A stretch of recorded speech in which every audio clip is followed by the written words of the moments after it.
Hey, my beautiful ladies, welcome to the nutrition seminar. Today, we're going to talk about the topic I told you about, and this is markers and nutrients for excellent workout and better recovery.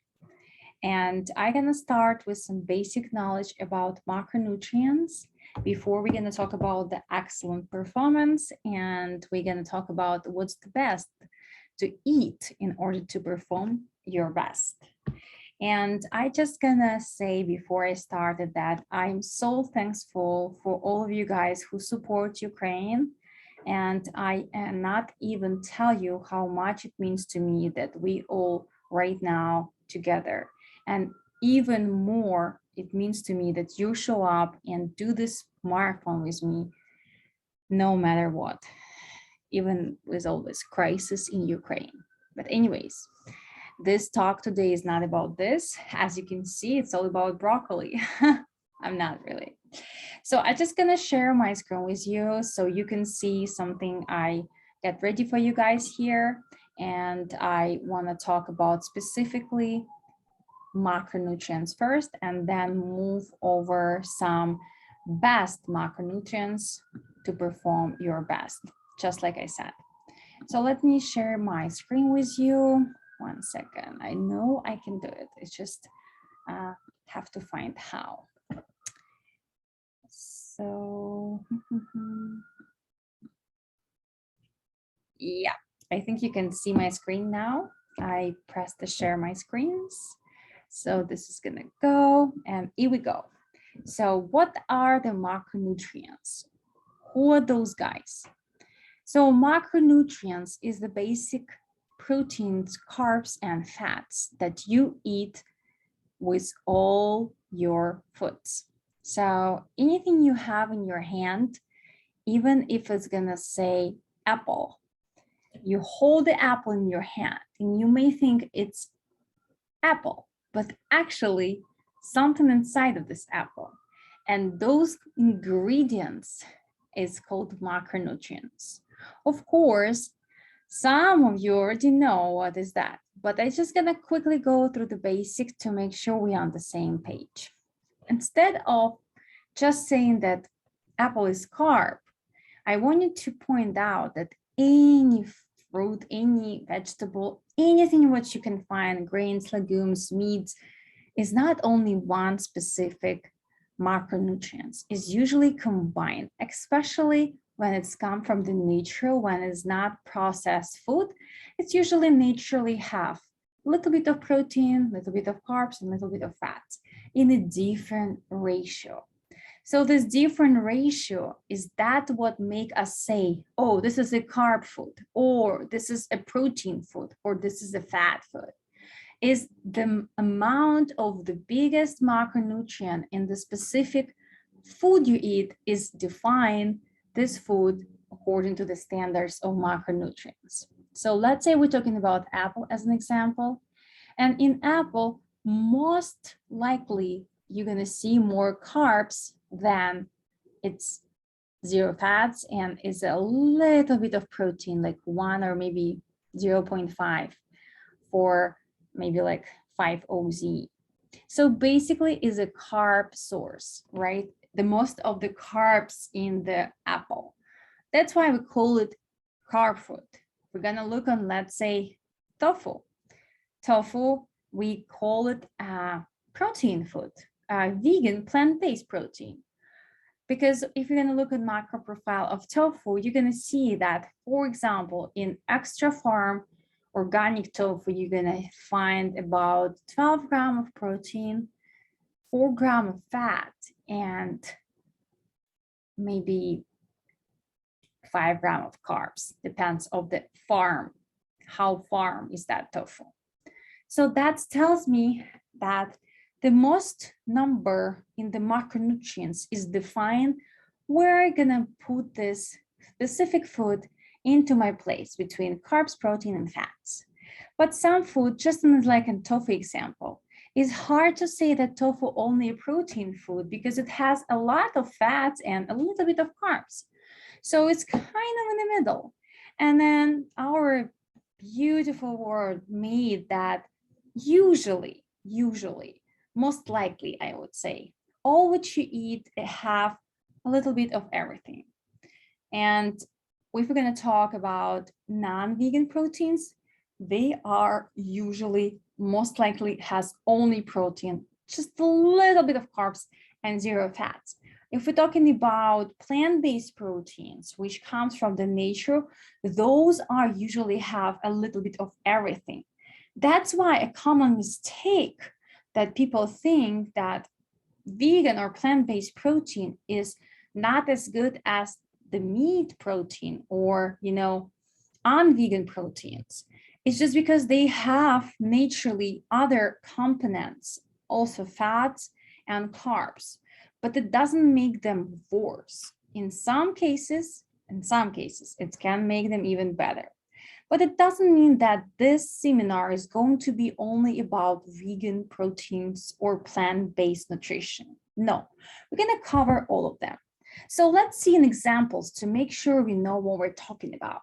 So the best examples of the protein we're going to see here is the beef, lamb, pork, tuna, clams, and those are the meat examples. Now we're going to look on the side and we can see kale, spinach, peas, green beans.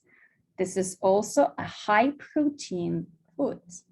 On the other side, we see salmon, sardines, makrels. I don't know if I'm saying that right. Makrels, like, doesn't matter. And then we're going to look down on the egg whites. We have non-fat yogurts. So why non-fat? Like, it's just because if it's not non-fat yogurt, if it's like a regular yogurt, it's going to be more on the fat side. That's why it's not going to be in proteins. Different type of milks, turkey, chicken, egg yolks, nuts, quinoa, soy products. Those are high in protein. It's not only those. I'm just saying this is an example of, of high protein foods in order you to actually get what I mean by saying high protein, right? But it's a lot more different examples right there. It's just an example for you to understand what are high protein foods. Now we look at fats. Let's see what we got here. And as you can see, since those three circles is kind of close to each other, you can ask me, why is that salmon, for example, is on a protein circle and it's also on a fat circle?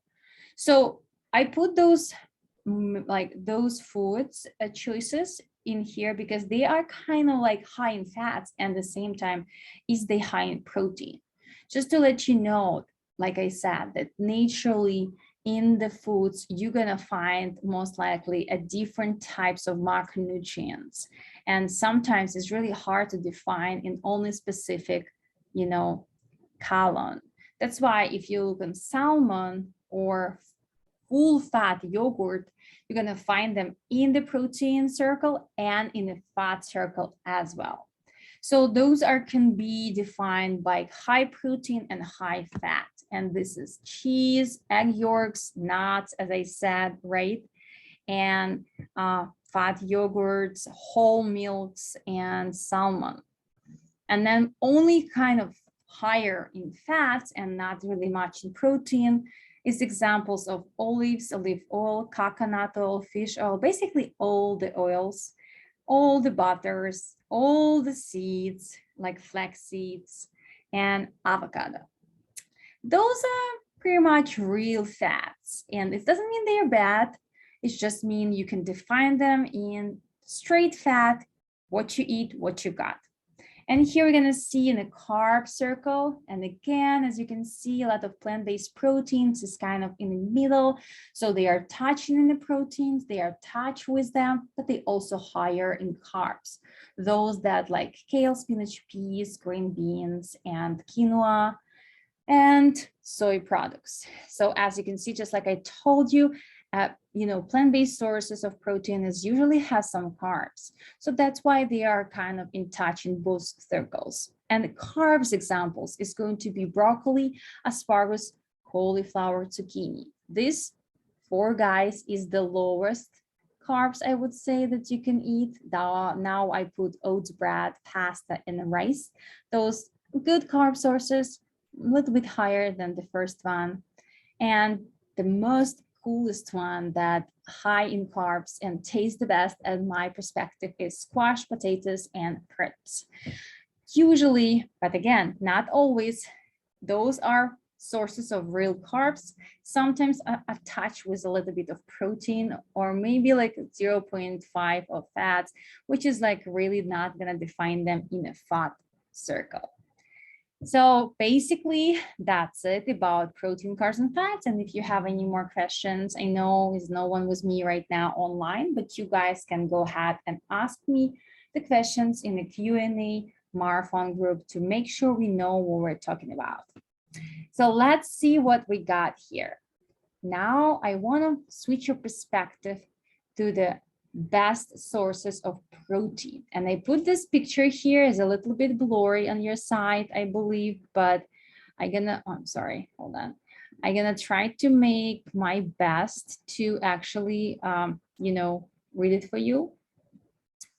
It's not it's like something bad and of the source of protein and something good. I believe all the foods on this planet is great for different reasons, but some of the proteins is a little bit better than the others. So I truly believe, and it's not only because of my belief, the research shows that animal-based proteins is really less deficient and hard to digest and not the best source if we're talking about recovery, okay? So I want to say this seminar specifically focus on the best recovery after your workouts and feeling great, and at the same time eat full of macronutrients diet. I would switch your perspective and will tell you that not only chicken is the great source of protein, and you can go ahead and keep eating your chicken, and it's okay if you want to, but I wanted to talk about a little different types of protein that exist so you can spread out your knowledge and try something new, okay? And I'm sorry the picture is so blurry, but avoiding some of the meat-based protein, some of the animal-based protein is really can save you and your families from cancer.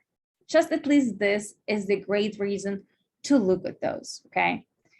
So first I put in here the best source of vegan plant-based proteins is lentils and beans. Why? Because they are really straight from the ground, they're usually easy to cook, and they are full of fiber, which we have to talk about fiber, but we're going to talk about that in the next seminar. But fiber is great for your gut, fiber is great for your digestive system and for overall health. So I would say lentils and beans is the best first type of vegan proteins I would recommend. Now we're going to talk about second best one is the soy products. And it's a lot of talk about soy nowadays, and a lot of research shows that soy is absolutely safe, especially if it's organic soy, not GMO. But honestly, I wish those studies wouldn't supported the meat industry, okay? So honestly, if you're gonna compare soy and meat, soy is gonna be much more safer choice, not only for your health, but for environment as well. So I don't really think that this is a topic to talk about soy and why it's good for you. If you want, I can spread out at that in the next seminar. But I truly believe that the soy products like edamame, like tofu, tempeh, and soy milk, especially organic soy, is absolutely amazing. It's helping you protect yourself from cancer, and it has a lot of protein in it. And not quite a lot of carbs, which is great. Now we have nuts, seeds, and seeds butters. They are amazing source of protein. They are low in sugar, but they are also high in fats. So you have to be careful with those. Don't overeat them, but make sure you include them into your diet. So you're going to have those healthy fats on the side with the protein in them. And now we come to the whole grains. Whole grains like quinoa, oats, brown rice, buckwheat, all those things is amazing for you. And it's not only a great source of protein, it's also amazing source of carbohydrates, which you are need for the best performance. When you have high carbs like this, they are really great because they are not putting you on high sugar levels. They work against that and then still give you an energy to hit your best workout. And now we come to the animal proteins like meat, fish, seafood, and dairy. So you see my perspective? I doesn't push you to stop eating animal products. You may more than welcome keep go, but I want to switch your perspective from going opposite direction. Stop putting animal proteins in the first of your list.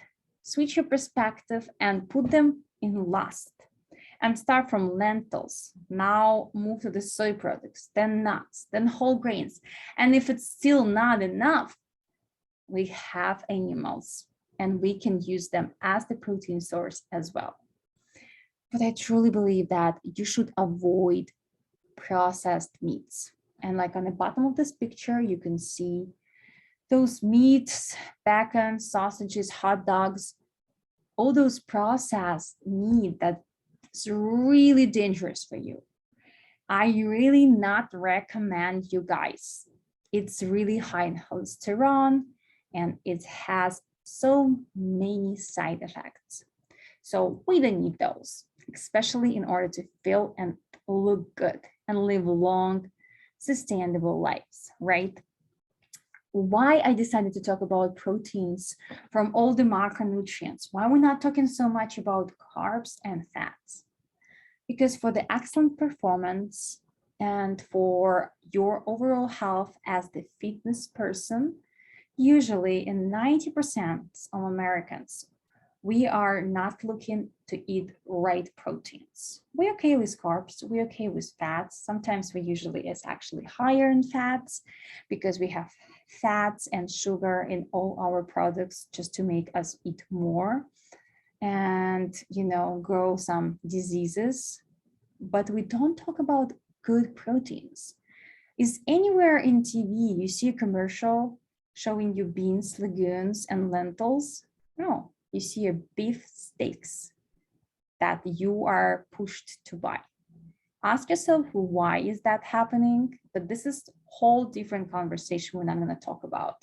I just want to put you some thoughts in that direction and leave you with them. We're going to move to the next slide. And here we're going to have top 10 vegan protein sources.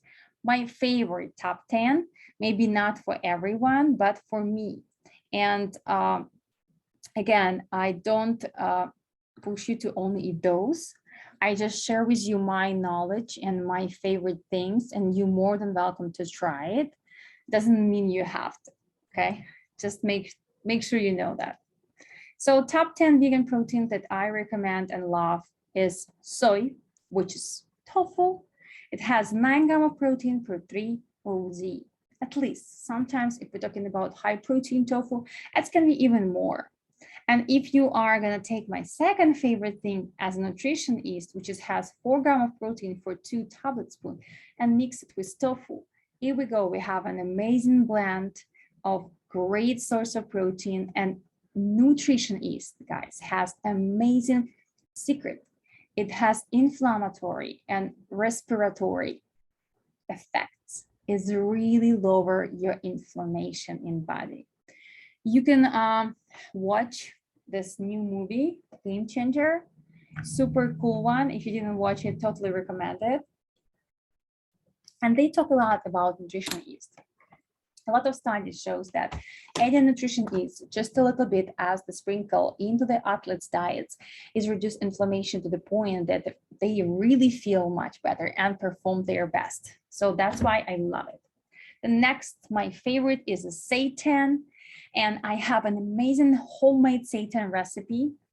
Seitan built from wheat gluten, So if you're allergic to wheat, it could be a problem for you to eat like seitan, which because some people have this allergy in America, but if you're okay with that, the seitan has 20 grams of protein per 3 OZ, and it's plant-based source that you can build on your own at your kitchen, or you can buy it pre-made as well.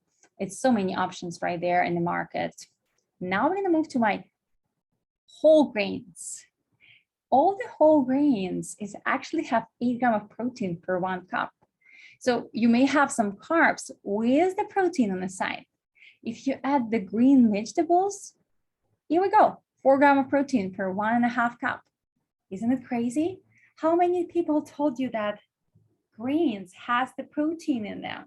Not a lot, right? I want to see commercials in the TV showing me spinach on the bun instead of, you know, some fatty burgers. And now we're talking about buns, we're talking about bread. My one of the favorite things to do is create a sprouted bread with tofu scramble on the top. Okay, if you buy sprouted bread from the Sprouts, it has 4 grams of protein per 1 slice. You top it with the tofu and sprinkle with nutrition yeast. Here we go. We have amazing high protein, natural plant-based meal. Now, a lot of you may don't know, but potatoes, could you imagine? Potatoes have 8 grams of protein per large risotto. It's amazing.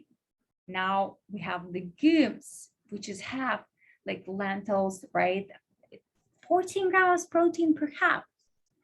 And seeds that I love to add on the top of my oatmeal in the morning. It's like 8 grams of protein per 1.5 OZ. And then I put nuts in here because I personally love nuts, and I know that they are high in fats, but they still have proteins. And the best nuts to eat is going to be almonds. They are the highest in protein. They have 9 grams per 1.5 OZ. So just a handful of almonds could be great snack, plant-based source of protein and healthy fats. So if you're going to have any more questions about vegan proteins, go ahead and comment down below. But what I want to move to is, guys, milk and dairy. So again, may this picture be a little blurry on your side, and I'm sorry for that. But basically what I wanted to talk about is why I believe and why a lot of research shows, you may heard that eating milk and dairy products could be dangerous for you. I know we all grew up with the thought that having one glass of water is, having one glass of milk is super good for you in the morning and has so many benefits. This is lie, okay? I'll be honest with you, this is lie that agricultures and specific dairy industry companies trying to teach you from your young age in order to keep you on this dairy rush, dairy rush craving for all your life. And then I'm gonna tell you why. So here I put the 10 reasons why you shouldn't eat milk and dairy. And you can again take this information, do more research, and see if that's what you want to look into, and stop drink dairy. Eat dairy and drink milks. But if not, it just lets you know. Okay. So unfortunately, all the milk products has casein. Casein is basically a hormone that comes from cow milk, and in most cases is relevant to cancer promoter. It's really dangerous and affect your body not only in a way to get a cancer, it's also possible to switch your hormones to this crazy levels and fluctuations. And it's also common to hold water in your body. That's why a lot of the times bodybuilders, when they come to the bikini stage, start drinking dairy I mean, drinking milk and eating dairy, even if they doesn't care about being plant-based, because it just has this effect. But if it's hold water, you have to ask yourself why. What is this in this product is that retain the water in all my body. It's not good. Now, dairy and milk, it's helping your body grow some hormones and causes acne, eczema, psoriasis. And why is that happening? Because those milks, they are not for humans. This is for a cow to feed her babies. It shouldn't be drinking by a person that is not child of this cow, right? Cow, I mean. Now we're looking into linking into chronic diseases like osteochondrosis, heart diseases, and diabetes. And then this is like up to the point that people with diabetes can reverse diabetes when they stop drinking milk and eating dairy, okay? Now, of course, we all know that we need milk for calcium. And this is, again, lie. Calcium from milk is poorly absorbed, okay, compared to the plant-based calcium, which we can eat from kale or spinach. It doesn't absorb in your body. Stop lying to yourself, okay? Now we have lactose. And on the side of 90% American is lactose intolerant, it usually doesn't digest properly. And it's leaving people chronically bloated, gassy, and sick, okay? If you ever ate something with dairy and you feel bloated and gassy, now you know why. Because lactose that's what you make your stomach feel this way. Now remember those things. You're not a baby cow and you're human. And then they only need the milk from your mother. And it's for only specific reason when you was a child. Now, second thing why you should remember to stop if you decided to eat dairy is if you're looking to lose weight, it's really hard to lose weight eating dairy because it's usually high in saturated fats. And it's, again, for this reason, cause inflammation. So my clients comes to me and just by stopping eating dairy, they losing like 5 pounds.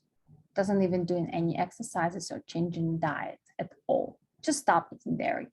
5 pounds, boom, gone. Now, dairy packed with saturated fats, cholesterol.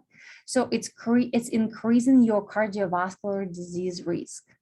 And so many people die in cardiovascular diseases around all over the world. That's why when we got over 50, we all have high blood pressure because we all, you know, drink and eat cheese, drink milk and cheese. This is all what we do all our lives. And then in 55, over 55, we don't know why we all have a high cholesterol. And then you can eat healthy. You can be perfect. Salads every day, smoothies every morning. If you keep eating cheese and dairy products every day, you have a high risk of heart diseases. Okay, now, there's so many more calcium alternatives like coconut, almond-based milk, and yogurts, okay? They taste great. My favorite is the almond-based things. I think it tastes a little better than coconut-based, but in the same time, it's, you know, your preference. I also like cashew creams, and those have much more calcium, much better taste, and doesn't have all those side effects. So why should we do that? Why we should get the risk into get cancer and high blood pressure and kill the animals and have inflammation in our bodies and hold the water if we can just by plant-based almond yogurts? I don't know why. So I don't really think we should. And the last thing, which is crazy, it's basically a drugs, okay? Casein is affect your brain, and it's make you dangerously addicted to the dairy. It's really true, guys.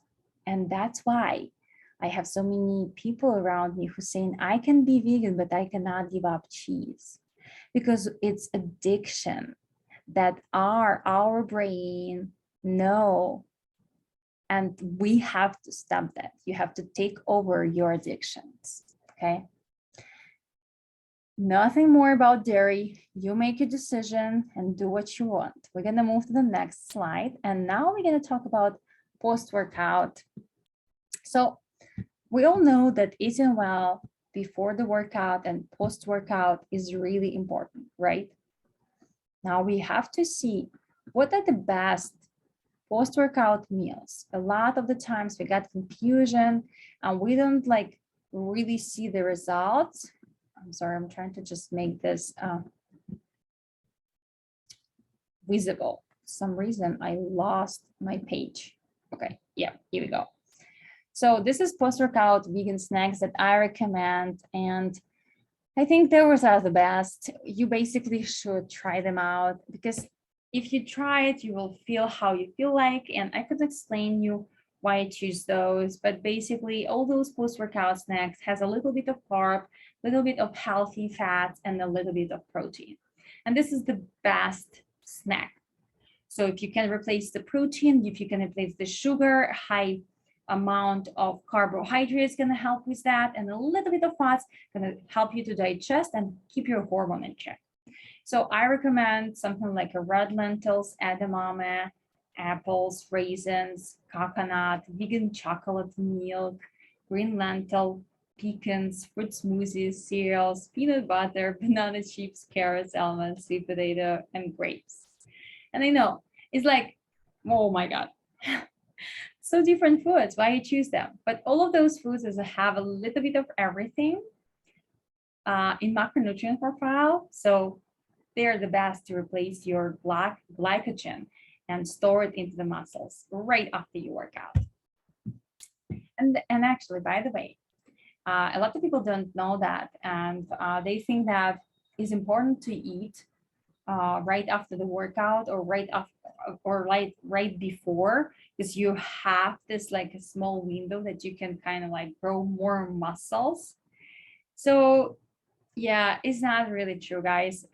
You can eat anytime you want. It's just like our body work the way that we are get hungrier when we just finish the workout. But it doesn't mean that your body gonna grow more muscles if you're just worked out. Your body needs the energy to store the glycogen and help yourself to recover. But at the same time, if you pass the window of 30 minutes, if you ate after an hour, it's not really going to affect yourself as much as you may think. So we almost finished with this. And I just want to remind you guys that you are what you eat. And I like this picture right here. So cute. Because like, I don't know about you guys, but I don't want to be the piece of chicken, okay? I want to be this green, nice veggie girl. And again, it doesn't mean you shouldn't eat, you know, animal products. It's all your personal choice. But I like to say, when you look at your plate, remind to ask yourself, is that what I look like from inside? Is this my true representation? And if it's not, switch something, okay? Because we really consist of the things we eat. What we eat is not because we want to have a pleasure. It's not because we need to restore the energy. It's also our representation, not only physically, but mentally as well. So just want to believe that you are all don't want to be a piece of chicken. Love you girls from the bottom of my heart. Really appreciate you stop by. I just gonna stop sharing my screen on a second. Let me see, how can I make it work? Where is that? Oh my God. Stop share. Okay, yeah, I got it. So I know we all want to live healthier lives and be the best for ourselves, for our families, and for our, kids that we may even have in the future. Maybe some of you already have. So I truly believe that this information was valuable for you and you can use it for all your life.